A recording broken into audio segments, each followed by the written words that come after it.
जो बात अभी हुई और सच की बात हुई, जो श्रीधर जी ने, वशिष्ठ जी ने, आलोक जी ने जिस सच की बात कही, वो सच मेरा ख्याल है कि आज के दौर के लिए एक बार फिर ज़रूरी है। और देखिए, जब हम दुष्यंत की बात करते हैं तो दो प्रतीकों के बीच में, मैं ये नहीं कह रहा हूँ कि दुष्यंत महात्मा गांधी थे या महात्मा गांधी उनके बराबर थे या ये उनके बराबर थे, लेकिन महात्मा गांधी का जो सच था, जिस सच के लिए उन्होंने आज़ादी से पहले संघर्ष किया था, आज़ादी के बाद लगभग वैसी ही परिस्थितियों में दुष्यंत कुमार ने संघर्ष किया और अपने सच को उन्होंने साथ रखा। तो सच जो है वो मुझे लगता है कि इस परिसर में हमारे साथ रहेगा और हम सच बयानी के लिए हमारे साथ आलोक जी हैं। हालांकि पिछले सत्र में बहुत कुछ बातें आलोक जी ने बताई हैं, आदरणीय श्रीधर जी ने बताई हैं।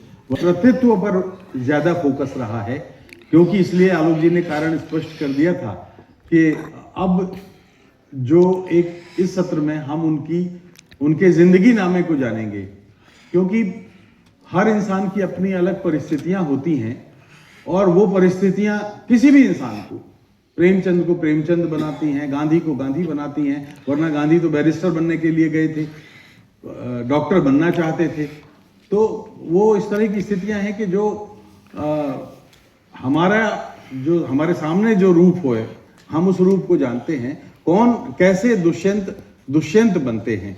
तो मैं चाहता हूँ, और यहाँ कमल जी भट्ट साहब भी हैं, तो कल रात को मुझे उनकी कुछ पंक्तियाँ पढ़ने को मिली, तो उसमें जो महात्मा गांधी ने जिस सच को अपनी प्रेरणा बताया था, आप देखिए 1975 में दुष्यंत कहते हैं और 2025 में कमलेश जी भी वही बात कहते हैं कि झूठ की चारों तरफ शोहरत बहुत है, झूठ की चारों तरफ शोहरत बहुत है, सच की लेकिन आज भी इज्जत बहुत है।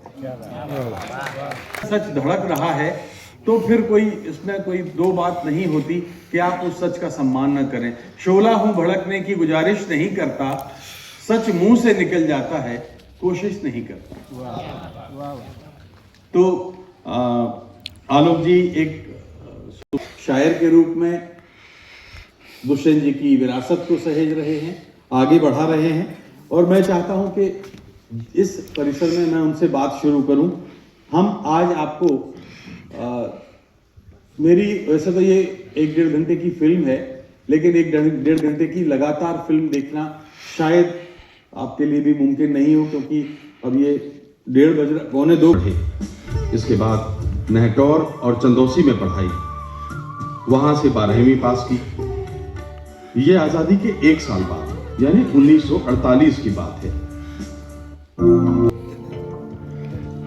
ये उनके बचपन से लेकर के थोड़ी सी पढ़ाई की। यहाँ आलोक जी, मैं आपसे सवाल चाहता हूँ, एक सवाल का उत्तर चाहता हूँ जी, कि पिता के रूप में जब आप लोग छोटे रहे होंगे तो हम लोग भी अपने पिता से पूछते थे, कभी बचपन में ये नहीं मिलता था, आपके अपने बचपन में ये नहीं होता था? तो कहते थे कि नहीं बेटा, स्कूल जा, अब बस स्कूल बस जाती हैं। अब तो उस समय बहुत बहुत धन्यवाद और आप सभी लोगों को प्रणाम।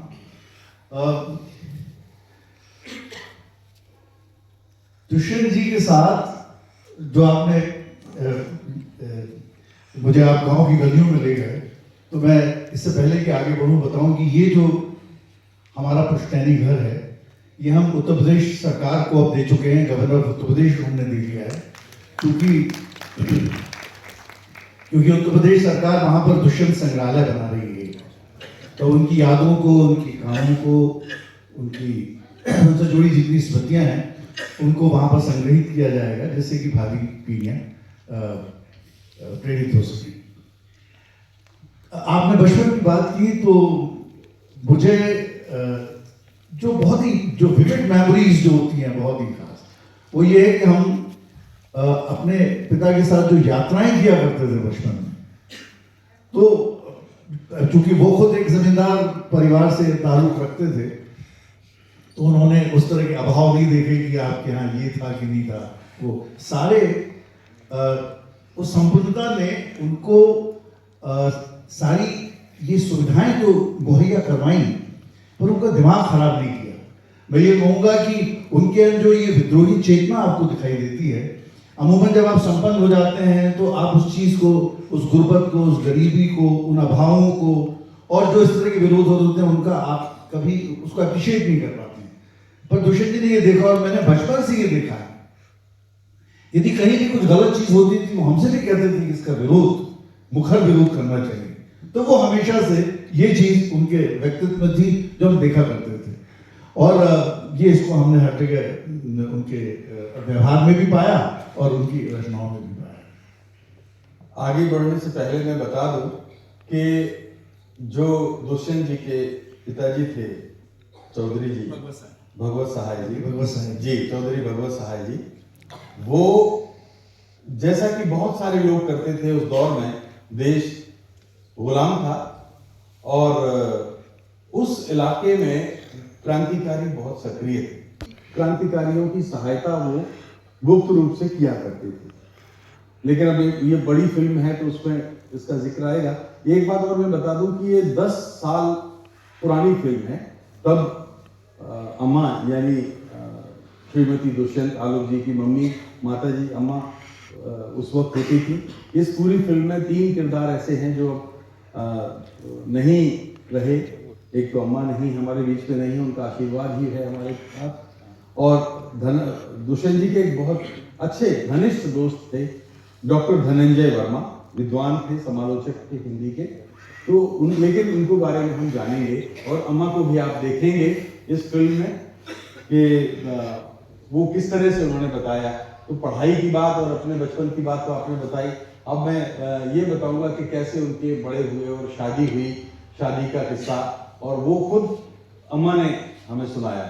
बेटे पर जिम्मेदारियों का बोझ डालने की थी। इस वजह से उन्होंने 18 साल के दुष्यंत के लिए अपने एक परिचित परिवार की सुंदर सी लड़की देखी और 30 नवंबर 1949 को 16 साल की राजेश्वरी को दुष्यंत ब्याह कर घर ले आए। राजेश्वरी के प्यार में डूबे दुष्यंत ने शादी के अगले ही दिन यानी 1 दिसंबर को दुल्हन को एक कविता भेंट कर दी। उसका कुछ हिस्सा इस प्रकार है। वो चपल बालिका भूली थी, कर रही लाज का भार वहन, जीने घूंघट पट से चमके, दो लाज भरे सुरमई नयन। मेरी बड़ी बहन एक कज़न जो थी मेरी, वो बिजनौर में उनकी शादी हुई थी। तो वहाँ पर ये भी आते, ये तो कम आते जाते थे, पिताजी बहुत आते थे। तो उनसे पूछा होगा उन्होंने कि भाई आपका कोई बेटा है? तो बोला हाँ है। शादी लायक है? बोले हाँ है। तो बोले कि फिर हमारी बहन है, हमारी बड़ी बहन ने पूछा, बोले ठीक है देख लेंगे ऐसा कुछ। तो फिर लेकिन एक छोटा सा प्रसंग है, जैसा कि अभी शायद वशिष्ठ जी ने कहा था कि हम सब उम्र के उस दौरे, उस पड़ाव से गुजरते हैं जब सबको प्रेम होता है, इश्क होता है। दुष्यंत जी को भी हुआ था। लेकिन देखिए, जो सच की बात हम करते हैं, वो किसी वजह से वो शादी नहीं हुई, लेकिन अम्मा उनको पसंद आ गई। पिताजी ने शादी जब की अनुमति दी तो उन्होंने शादी की, और इस तरह से वो शादी ऐसी हुई कि सारी उम्र वो संस्कार सारे, मतलब आलोक जी हैं, अपूर्व जी इनके छोटे भाई हैं, अर्चना जी से तो नहीं मिल पाया, लेकिन उन दोनों भाइयों में देखता हूँ आगरा में बहुत अच्छा काम कर रहे हैं वो। और मैं बहुत बड़ा स्कूल है, हजारों छात्र हैं उसमें। लेकिन एक जो प्रेम की बात है, क्योंकि ममता जी यहाँ हैं और ममता जी भी अगर यहाँ आती, लेकिन वो नहीं आ रही हैं, तो मैं चुरा के ममता जी को फिर भी आपको दिखाऊंगा।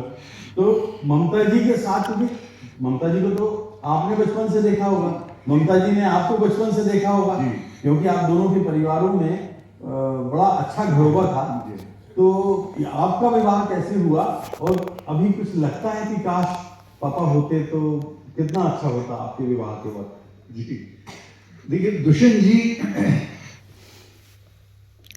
1975 में चले गए जी, और हम लोगों का विवाह जो है 1984 में हुआ है। ये सही है कि मैं इनको बचपन से देखता रहा हूं, क्योंकि कमलेश्वर जी और दुष्यंत जी बहुत घनिष्ठ मित्र रहे हैं। पर क्योंकि हम लोगों के बीच में उम्र का भी 6-7 साल का फासला है, तो जब गीत लिखने की उम्र होती है तब ये बहुत छोटी थी असल में। मतलब जब मैं गीत लिखने की उम्र में था तो ये बहुत छोटी थी, तो मेरे गीतों की प्रेरणा ये नहीं होती। पर ये जैसा होता है और जैसा, लेकिन आप भी प्रेम गीत लिखे? जी मैंने प्रेम गीत लिखे हैं और प्रेम की शादी के बाद भी लिखे जाते हैं। मैं ये नहीं कह रहा हूँ, मैं तो ये कह रहा हूँ कि शादी के पहले का कोई ऐसा किस्सा है क्या जिस जी वो दुष्यंत जी ने कुछ नहीं छुपाई। नहीं। हमने मुझे बताया था कि दुष्यंत जी जब उनको प्रेम हुआ तो जो जिस लड़की से वो शादी करना चाहते थे उसके इतने सारे पत्रों का बंडल उन्होंने अम्मा को दे दिया। ये देखिए बहुत बड़ी बात होती है, हमें से बहुत सारे लोग इतना नैतिक साहस नहीं जुटा पाते, इसलिए मैं पूछ नहीं बिल्कुल सही। कोई आता है और खासतौर से मैं सैनिक स्कूल रीवा से मैं कॉलेज में गया था। सैनिक स्कूल जो है वो नितांत लड़कों का स्कूल होता है। उसके बाद आप फर्स्ट ईयर में कॉलेज में जाते हैं जो कि कोएड कॉलेज होता है, तो थोड़े बहुत रूमानी झुकाव इधर उधर तो बहुत स्वाभाविक होते हैं, तो हमारा भी रहा। और पर ये बात थी कि ये झुकाव इससे पहले कि बढ़ता दुष्यंत जी ने आपको लपक लिया। नहीं, दुष्यंत जी की ममता जी बहुत छोटी थी, दुष्यंत जी को भी उसकी खबर हो गई, तो उन्होंने फिर जो है वो उस कॉलेज से मतलब मुझे निकाल ही लिया और फिर किसी दूसरे कॉलेज में डाल दिया। तो आप ये समझिए कि मैं इसे क्या एक गीत की ईर्ष्या समझूं, मुझे गीतकार बनने से पहले ही उन्होंने जो है दूसरे मुझे कॉलेज में भेज दी।